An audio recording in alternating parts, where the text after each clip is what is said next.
Hey guys, and welcome to another brand new video.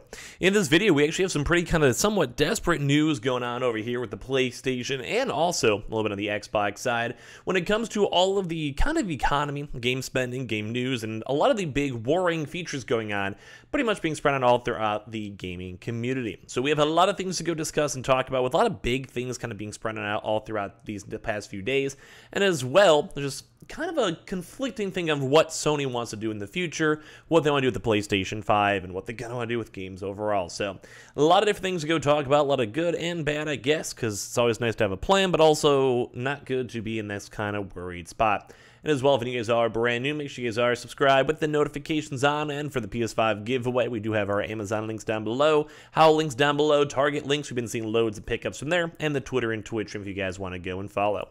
So, as I've mentioned, we've been seeing a lot of struggles as of right now with people kind of holding their attention, people buying PlayStation 4 and PlayStation 5 games, and all this stuff put together just doesn't seem to tie in well for when it comes to all of these, game platforms. So we've been seeing a lot of articles throughout these past few days, bringing up a lot more extra attention and extra push when it comes to this focus. So here's an article over here from Push where Sony's not the only one struggling to hold the PlayStation 5 and PlayStation 4's attention. So this is a big thing I think to kind of go and note when it comes to all of these kind of things is that right now, a lot of these consoles are in these weird gaming limbos. I'd probably say the same thing for me on all my Twitch streams.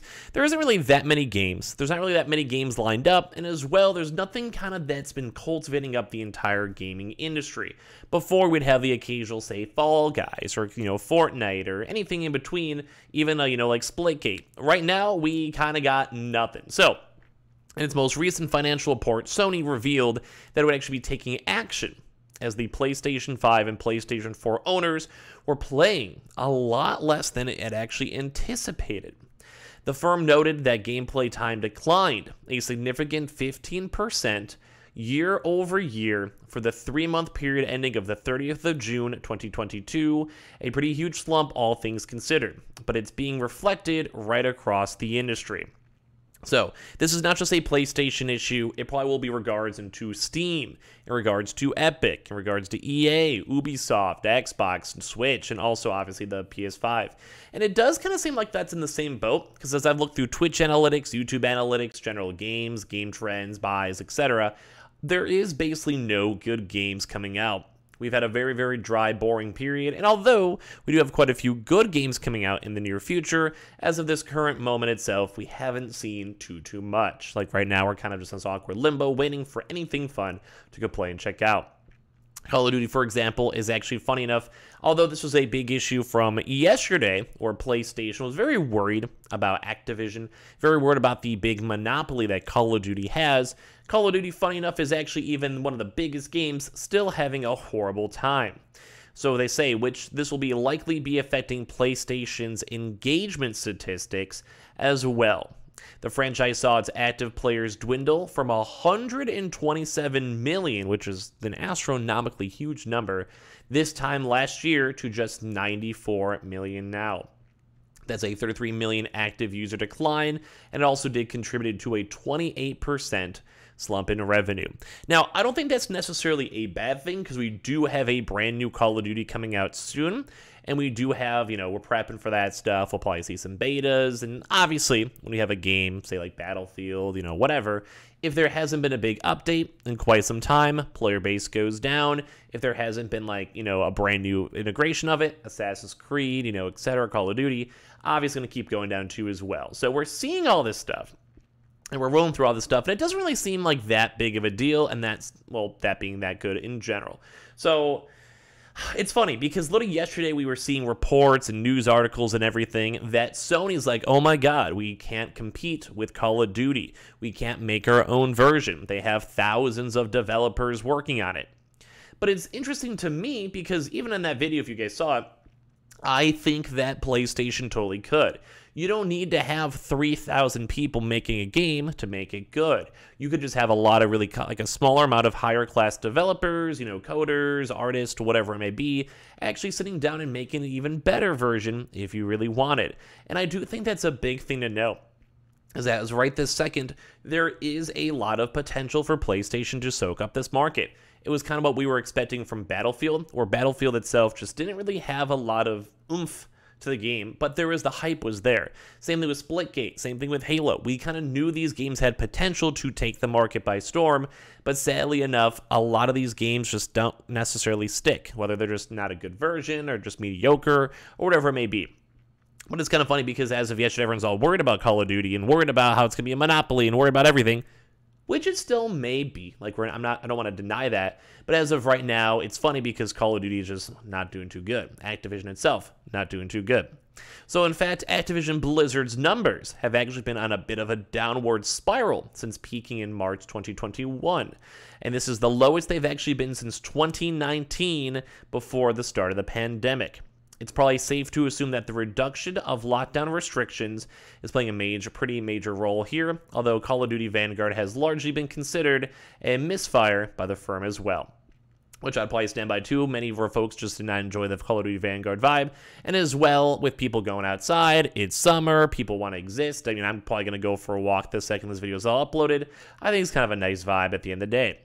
So all of this has been having an impact on the industry's bottom line. And this is also kind of a big note to dive into. So according to the NPD data in the United States, the overall spend in the sector actually slumped by 13% in the most recent quarter, falling a dramatic $1.78 billion year over year. The cost of a living crisis isn't helping, of course, with many more concerned about their bills rather than the latest tentpole AAA video games. And I'd also kind of been somewhat seeing that too as well, where people are just trying their best to cut back on costs and cut back on proper restrictions. And at the end of the day, they're just trying their best to go and kind of live and vibe their lives, which I think is totally fine. I have also seen that a little bit on the consoles too, where I have been seeing more folks saying, hey, I do really want this console, I'd love to have it, but maybe I'll wait a little bit longer, wait for it to go on sale, wait for the PlayStation 5 Pro, whatever it may be. Totally understand and totally get it. It's like, it's just your money, nothing wrong with that. But it does kind of seem like we're kind of in like this little bit of a slump going on when it comes to games, when it comes to stuff, when it comes to everything. And to me, I do think this is something that's strange. Mainly because it's just like conflicting. It's like PlayStation, I think, just has to go and commit the money and commit the actions to make sure it's going good and they can make a better game. And Call of Duty and Activision as a whole has not had a good game in quite some time. Overwatch 2, probably going to at least somewhat flop. Next Call of Duty does have potential, although we don't know if it will be a console seller with Xbox or Game Pass huge seller with Game Pass. So I'm kind of intrigued enough on it in either way. And on top of this too, it does seem like we had a huge astronomical growth both with the first few years of next-gen consoles, but as well just for kind of cool games tied on in. So very intriguing to see this one. As also mentioned too as well, we've been seeing more stuff. We'll probably have another separate video kind of talking about this, but it did also confirm that the PlayStation 5 has actually shipped over 21.7 million consoles, and that's why even looking at some of the Call of Duty numbers is insane. Seeing that, where we only have sold, like, let's say 22 million PlayStations, going down from 127 million to just 94 now. Even then, still, that's around, like, what, like 5 times as many, getting close to 5 times as many PlayStation 5s already sold. Now, this is why we're still integrating the PS4s. We've talked about this a lot. But it is intriguing to see on how well this current active player base is doing. Like, I haven't really looked at Call of Duty numbers in quite some time, so seeing the fact that they're still this high after all of this time, that's kind of nuts. Like, having 94 even somewhat active players, I'm sure it also includes, like, Warzone, etc. That kind of makes me somewhat excited to see how the Warzone 2 numbers are going to be coming out, too, as well.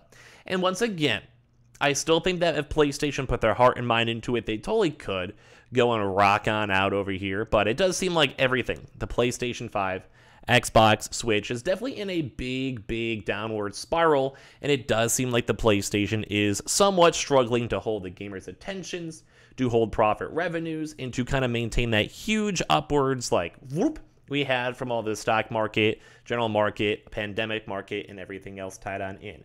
So it's a very intriguing concept. It's a very intriguing thing to see. And at the end of the day, at least we have still been seeing sales, and we have still been seeing movement, and we are seeing new games coming out. So I'm sure this holiday season is going to do great. But until then, we're going to have to keep on watching and waiting to see, because it does seem like these companies are starting to struggle at least a little bit. So give me your thoughts and comments down below, and as well, make sure you guys are subscribed with the notifications on, as well for the brand new PlayStation 5 giveaway. We have the Amazon links down below for all the signups, and if you guys want to check those on out. We have the Twitter and Twitch stream down below. We have the Weeble Coinbase down below. Especially go check out the Target links, and definitely follow the Twitter and Twitch stream as well, and give me your thoughts and comments down below.